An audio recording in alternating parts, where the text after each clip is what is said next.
Fires in the maritime environment represent a significant risk not only to the ships, crew, but also the passengers. With some vessels now carrying in excess of 6,000 passengers, it's even more important that we have a credible response to these type of incidents so that we can prevent a mass evacuation of passengers at sea. In 2012, a number of EU partners came together to develop the MIRG-EU project, which was aimed to focus on reducing this risk and improving safety at sea by training specialist crews to attend fires on ships. The project itself has delivered a set of standard operating procedures, an agreed training programme, and also culminated in a major exercise off the coast of Holland in June 2014.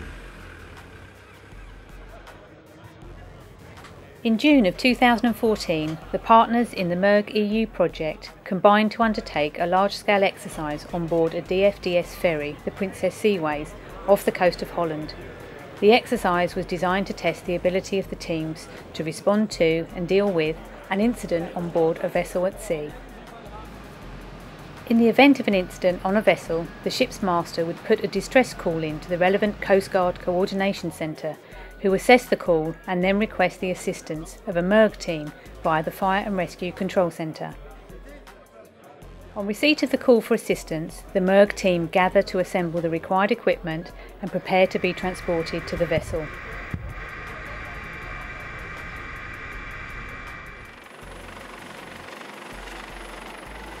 Crews are transported to the vessel via helicopter and winched on board along with their specialist equipment.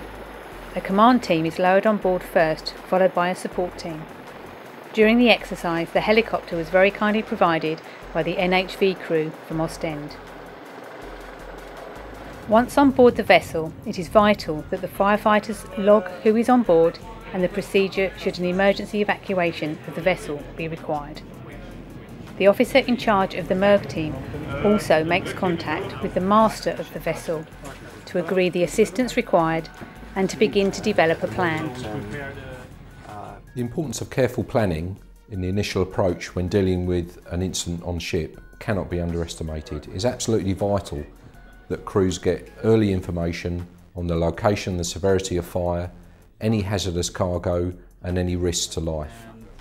It's only then that the crew can set out their initial tasks and priorities when dealing with the incident. Because of the limited resources, it's highly unlikely that we'll be trying to extinguish the fire whilst the vessel's at sea. The strategy will be to contain the fire by cooling bulkheads to ensure that we can bring the vessel into port. It may also be that we contain the fire and hand that over to a commercial salver while the vessel is offshore. The vessel is 161 metres. The command team's role is to establish the scale of the incident and develop a plan to contain the fire and prevent the escalation of the incident. Once the command team have agreed a plan with the master, the fire teams are briefed about the tasks they have to undertake. The scenario for the exercise involved a simulated lorry fire on one of the vehicle decks. The command team developed a plan to contain the fire, and this was communicated to the firefighting teams. Once the plan is understood, the firefighting teams use breathing apparatus to enter any smoke-filled areas. During the exercise, their task was to proceed to the affected deck to begin to conduct boundary cooling.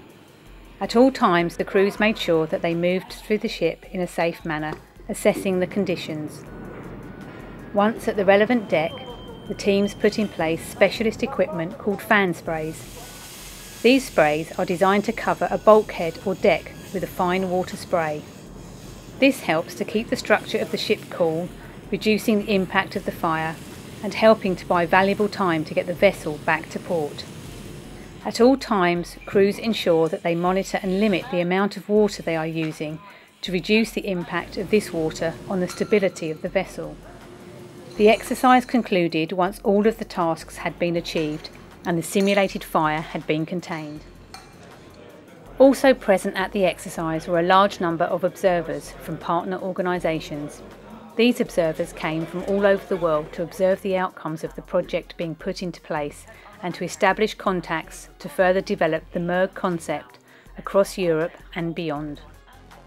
Today's exercise went very well for us. After a duration of 12 months until 18 months of preparation, we finally could show what we have achieved. And today we have made a large-scale exercise with all the fourth nations which work together in MIRG project. It's a main exercise today. We are now used to use the same politics, the same equipment, the same methodology, and I am sure that in the future you could make a very large and main team for the fight in the harbour or in the sea. I think it's been a fantastic day here today. We've learned a lot from the exercise. It's been a really good experience for us all. I think now we need to take the learning outcomes. We're going to have a conference in September where we can discuss actually all the good points that came out of it and the areas where we need to work. And hopefully as a group we can then look forward to closer working and hopefully on to the next EU exercise in 2015. As a Belgian partner, I can say that we are very pleased about the way this large-scale exercise was implemented. Starting from the preparation phase to the actual exercise today.